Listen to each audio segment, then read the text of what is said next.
सामना करने की ठानी थी और जो भी मंत्र प्रधानमंत्री मोदी जी के यहां से मिला, उन सभी के अनुसार उनके नेतृत्व में पूरा देश उससे जूझता हुआ दिखाई दिया। और हम लोगों ने देखा है, भारत का मीडिया स्वतंत्र है,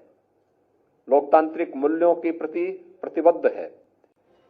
लेकिन कोरोना कालखंड के अंदर वो अनुशासन उनके मन में भी दिखा और उन्होंने उस अनुशासन के साथ लोगों को जोड़ने और उस जागरूकता के प्रचार प्रसार में जो योगदान दिया, मैं स्वयं उन दृश्यों को देख करके कभी कभी, क्योंकि कोरोना की आहट के साथ ही इस पूरे कार्यक्रम के साथ बहुत एक्टिव रूप से मैं जुड़ा रहा, लेकिन जो विजुअल्स आते थे, जो दृश्य देखे जाते थे, मैं देखता था। पत्रकार बंधु उस समय भी जाकर के, जब लॉकडाउन के बाद तमाम प्रवासी कामगार और श्रमिक आए, उनकी रिपोर्टिंग को करने, अवेयरनेस के कार्यक्रम को आगे बढ़ाने, जागरूकता के साथ लोगों को इस पूरे अभियान के साथ जोड़ने और साथ साथ शासन प्रशासन का ध्यान आकर्षित करने में भी एक बड़ी भूमिका का निर्वहन पत्रकार बंधुओं ने इस दौरान निर्विवाद रूप से प्रदेश के अंदर भी, देश के अंदर भी और दुनिया के अंदर भी किया। जहां अच्छा काम हुआ उसको उस रूप में व्यक्त करने का प्रयास किया, जहां पर लापरवाही थी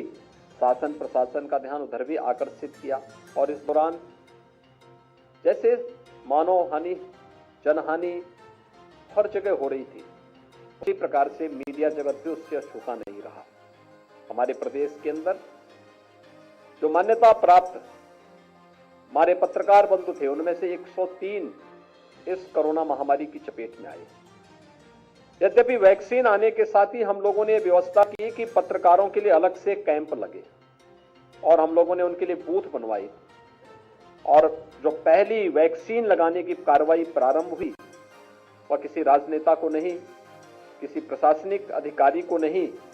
बल्कि हेल्थ वर्कर्स के बाद हम लोगों ने जिनको प्राथमिकता दी, उनमें हम लोगों ने कोरोना वॉरियर्स के रूप में पत्रकारों को भी इसमें प्राथमिकता दी कि उन्हें भी ये वैक्सीन दी जानी चाहिए।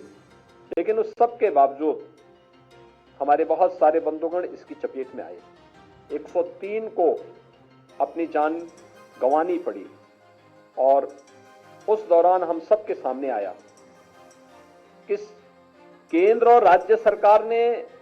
हर एक तबके के लिए कुछ न कुछ किया है, लेकिन एक तबका ऐसा है जो हमारे लोकतंत्र का एक स्तंभ है, वह अपने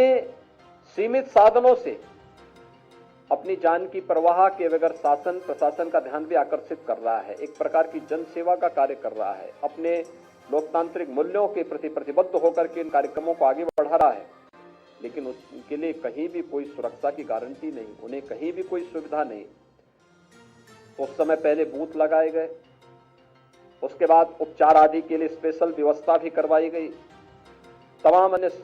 साधन उपलब्ध करवाने के साथ ही बाद में महसूस हुआ कि नहीं,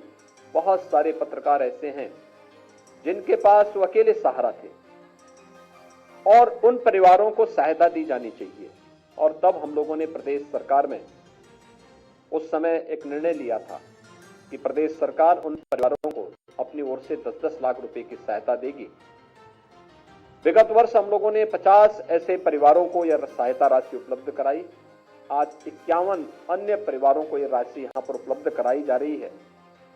ये एक छोटी राशि है, लेकिन एक संबल है शासन की ओर से उनके साथ में कि सरकार इस संकट के दौर में आप अकेले नहीं हैं। आप मीडिया ही केवल आपके साथ, मीडिया परिवार तो आपके साथ है ही, लेकिन मीडिया परिवार के साथ साथ सरकार भी उसी रूप में आपके साथ में है। हम एक परिवार के हिस्से हैं और एक परिवार के रूप में भले ही कार्य क्षेत्र अलग अलग हो, लेकिन लक्ष्य तो सबका एक ही है,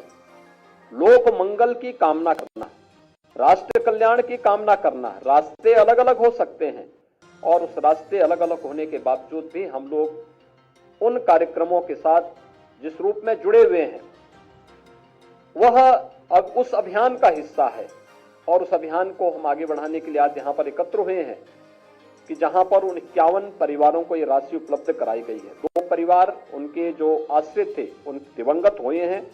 मैंने सूचना विभाग से कहा है कि उनके परिवार में जो भी बचा है, उनके बच्चे होंगे, उनके भी परिवार में कोई होगा तो उन परिवारों को ही वह राशि अवश्य उपलब्ध करवाने की कार्रवाई भी जरूर हो जाए। इसके साथ ही मैं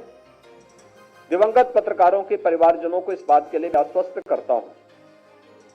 कि जिनके बच्चे छोटे होंगे, निराश्रित हैं,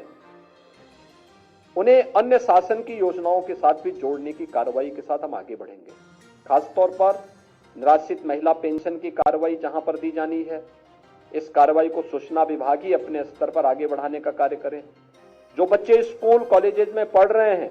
मुख्यमंत्री बाल सेवा योजना के अंतर्गत 4,000 रुपए की मासिक जो उनको राशि उपलब्ध करवाई जा रही है, उस योजना के साथ उन्हें आच्छादित करने का कार्य हो, या फिर पीएम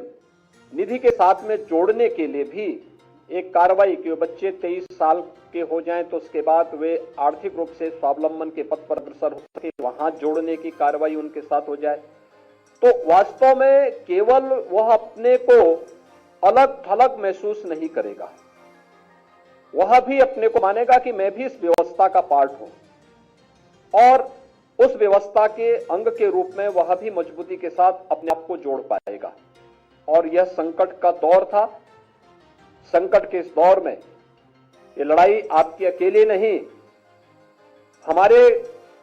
लक्ष्य पर पहुंचने के रास्ते अलग हो सकते हैं, लेकिन उद्देश्य समान है। और उस समान उद्देश्य के लिए हम समान रूप से उस संकट के दौर में आपके साथ सहभागी बनकर के पूरे रूप से संवेदनशील तरीके से अपनी पूरी संवेदना को आपके साथ व्यक्त करने के लिए आज यहां पर एकत्र हुए हैं। आज का दिन इसलिए भी चयन किया गया है, आज पूर्व प्रधानमंत्री भारत रत्न सदैव अटल बिहारी वाजपेयी जी की पावन जयंती है। और अटल जी के बारे में हम सब जानते हैं,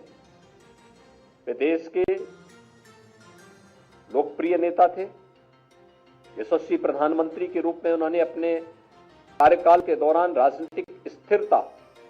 और भारत को एक बड़ी ताकत के रूप में आगे बढ़ाने के एक बड़े कार्यक्रम को अपने हाथों में लिया था, और उसमें काफी सफलता भी प्राप्त हुई। ग्रामीण विकास का मॉडल हो या भारत के बुनियादी ढांचे के विकास का मॉडल,